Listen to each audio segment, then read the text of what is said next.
According to the Catholic News Agency and EWTN News, quote, Archbishop Ignatius Kaigyama is concerned over the seemingly endless violence against Christians that claimed at least 58 lives this past weekend and hundreds of others in recent weeks. It is our prayer, he said, that something definitive will be done to stop the situation that is inhuman. Shockingly, that was more than a dozen years ago and part of my opening remarks at a hearing that I held on July 10th, 2012, one of several hearings, 8 in all, on religious persecution in Nigeria, and since then, things have only gotten worse.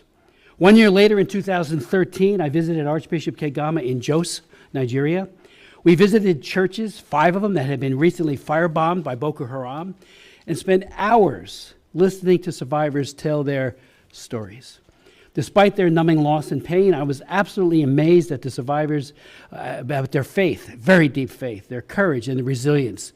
They were not going to quit, but they were looking to the government for help, and it was not coming. I also met with an evangelical believer named Habila Adamu.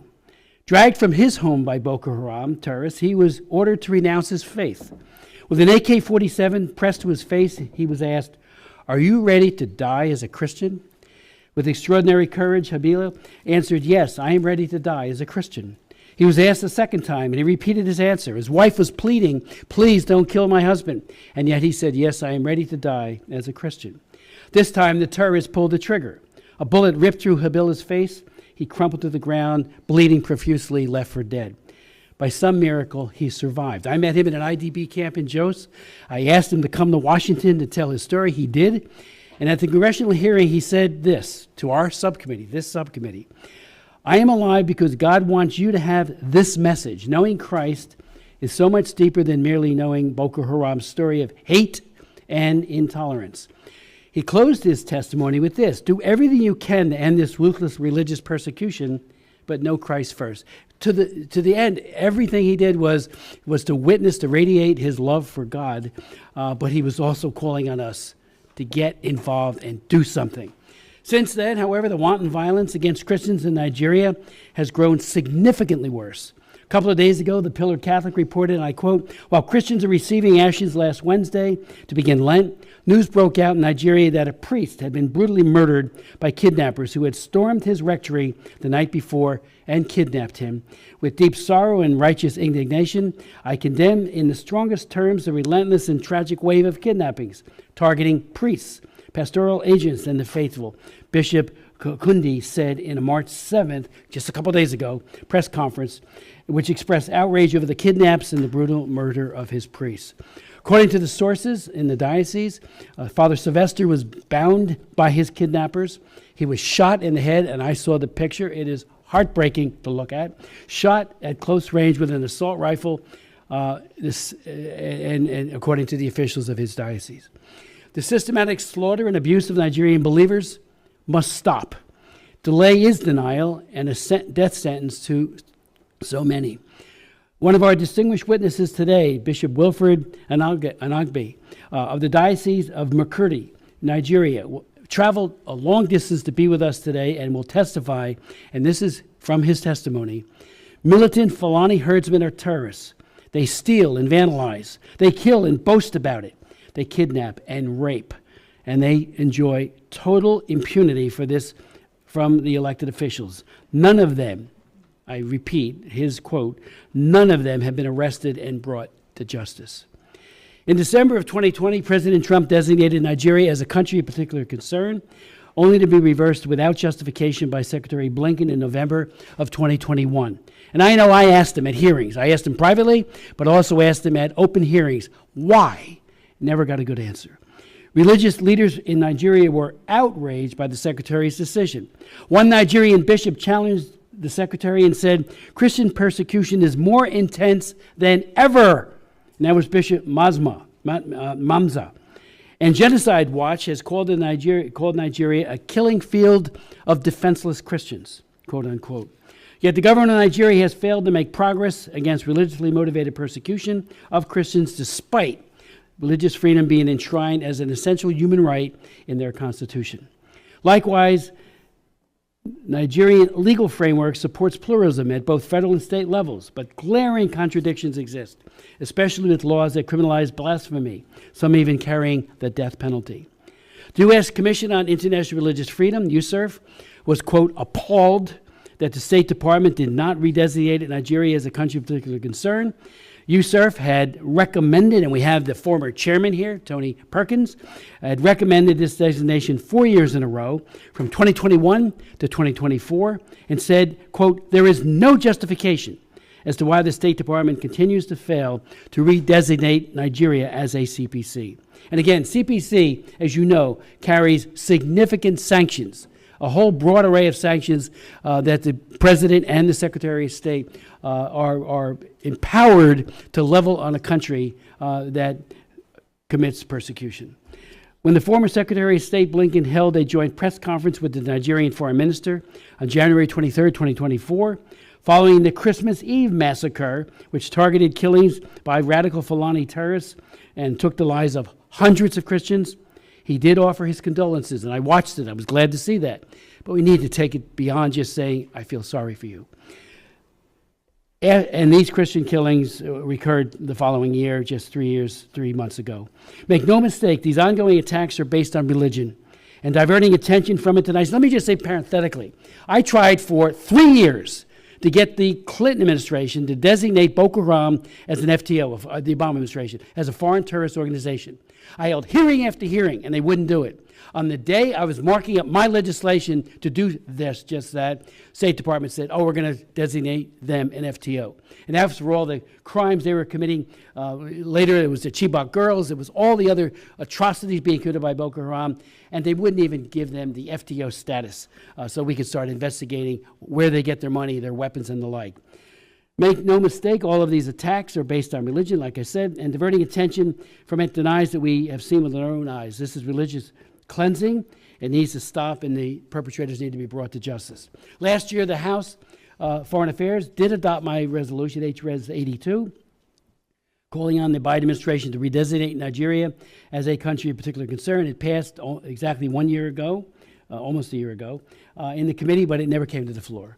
While I strongly believe that President Trump will again designate Nigeria as a CPC and do much more to assist the persecuted church, including the outreach to the Nigerian president, Tinubu, last night I did reintroduce the resolution, and I hope we will have a robust debate and it will get marked up. Help can't come fast enough. The killing fields are every day, every single day, and we need to do more and do everything within our power to try to mitigate it. Let's not forget these horrifying facts. Northern Nigeria, and this is just northern Nigeria alone, has seen the destruction of over 18,000 churches since 2009. 18,000 churches. I saw 5 of them, totally burnt out, and many people killed with car bombs and the like. An August 2024 report from the Observatory for Religious Freedom in Africa found that 55,910 people were killed and 21,000 people were abducted in the context of terror groups in Nigeria within just 4 years, from October 2019 to September 2023. I would point out that approximately 34,000 are moderate Muslims that have been murdered in Islamic attacks, and we speak out for them as well. I have met with imams in Nigeria, and if they speak, they're visited that following week by one of these radical Islamist groups, and it's not pretty. They'll kill them or do other kinds of mischief. About 5 million Christians have been displaced and forced into internally displaced person camps, IDP camps, within Nigeria. The 2023 watch list released in January by Open Doors this past January found that 89% of Christians, 89% of the Christians who were martyred in the world are in one country, Nigeria. The targeted violence starkly highlights the precarious state of religious freedom in Nigeria. Again, we're asking the President, Tinubu, he's got to take action. And we're going to, I'm hoping to lead a delegation to Nigeria. We've got to raise these issues, but it starts at the top. I've been to Abuja many times. The president has real power. He can do it. And we're calling on him to do that. Let me also say that and I will put the rest of my statement into the record, but this hearing, we're hoping will be a catalyst for action by our own government and also by Congress, and of course, above all, the executive branch. You know, the new president has a lot to do, and I think he'll do this, and then, if necessary, impose sanctions.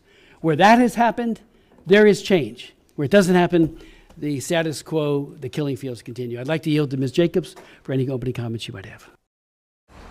Yeah, my wonderful people. The video you just finished watching now is of a very great concern. And that video on a high density, you know. Literally, they did not say anything about the southeast or the Christians in the southeastern part of the country that have been killing and mutilated. They only focused Christians in Nigeria, most especially in the northern part. I know politically they might not mention the southeast, which is the Biafra land, so that countries who have been fighting to decimate the Biafrans will not start to raise eyebrows.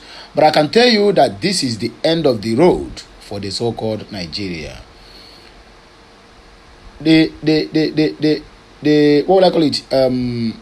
What is coming? The rain that is coming to beat Nigeria, they will never experience it. Don't forget what I said in the beginning of this regime of Tinubu.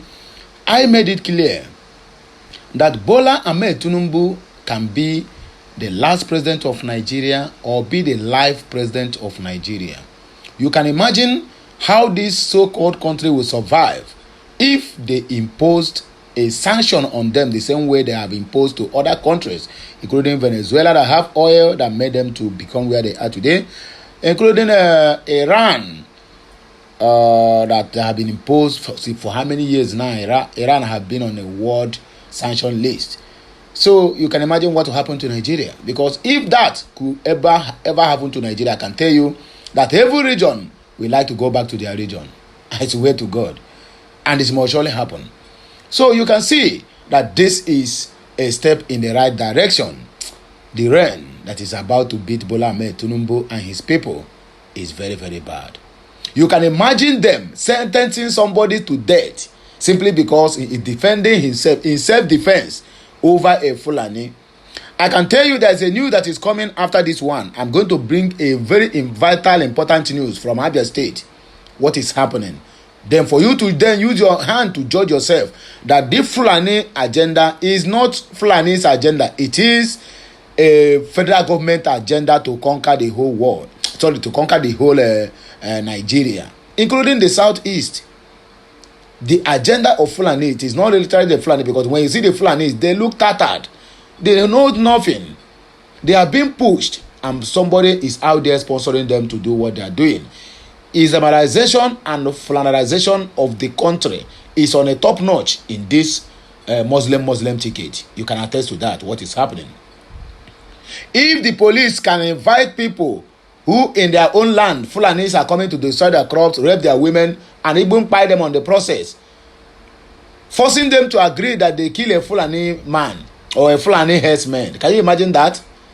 Forcing them in Abia State that they must agree, grill them for hours. My brother, we have a very long way to go.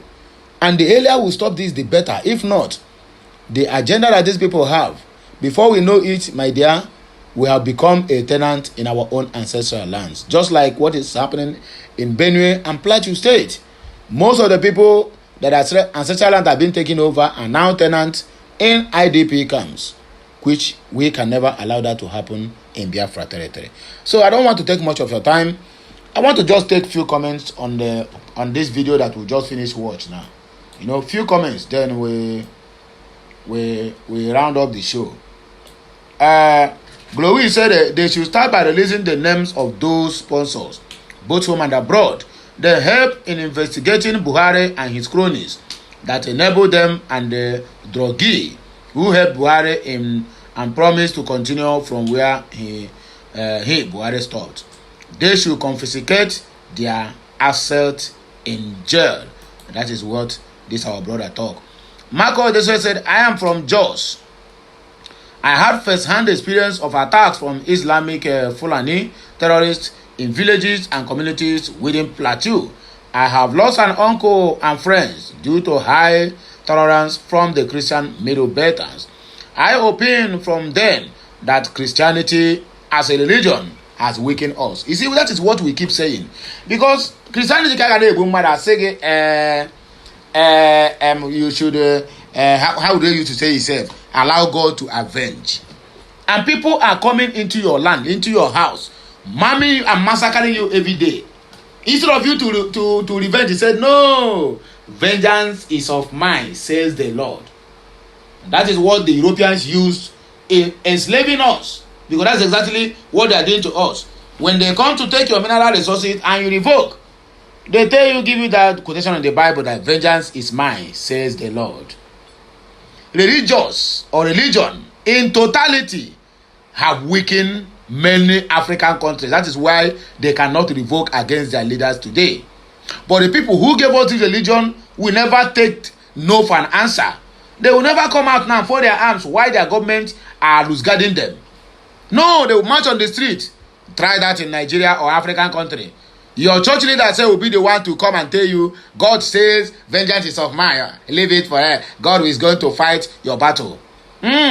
But the people, the same pastors who are telling you this thing, are calling the God of Israelites. But the God of Israelites is never wait for the God to come and fight for them. Rather, they use missiles and bombs and every other thing within that their hand can reach to defend themselves against the Hamas. Christianity have done more harm than good to us. I didn't say it is good or it is bad to become a Christian or to do whatever. We have freedom of speech or freedom of worship in this country. But please, let us remove faith and continue living our lives based on principles of an eye for an eye. If you do me one, my brother, you collect your own woto. There's no point of wasting time. Not waiting for God to come and judge, which you don't even know when the God is coming. That is the point I'm trying to make here. I'm not against you going to church or against you, but let us forget about this nonsense thing they call faith. Let us live on principles. That is what the people who gave us this religion denied us from. They are living on principles, but they want us to live on faith. So that when somebody came to kill you, like they said in the Bible, they said if somebody slap your right cheek, then they turn the left cheek, you slap. And ask that person now, if somebody comes to your house now, say, okay, the person want to climb his wife. He's a pastor. After that, then can you, that same pastor, submit your own grown-up daughter and also ask the person to climb? Because that is what Bible means now. If you slap on my cheek, I turn my left cheek, you slap. Or maybe the person do one time with your wife. You say, no. The Bible said 2 times. Either you slap the left cheek and then slap the right cheek. That means they have to allow the person again to climb your wife the second time. They will not do that. But they keep on quoting all these things to the gullible people who are following them in the church. I don't want to say much now so that somebody will not come now and begin to attack me, because once you say anything good now, it's attack that will follow it. So people will become now and tell me I'm saying that I'm standing against God, and I say there's no God. When you talk about Christianity, they will come with emotional blackmail and say, oh, God is going to punish you. But God have never punished Satan, who he chased from the heaven according to the Bible. He's still on the earth, roaming about, deceiving people. I beg make we wake up. Anyway, now here we go take back break. We are coming back with that Obonga news about the police commissioner in Abia State and how he is threatening the people of Abians, forcing them to accept that they killed a Fulani man when they have not done that. Until then, have a nice day and have a nice Sunday. Kachineke meziokwu.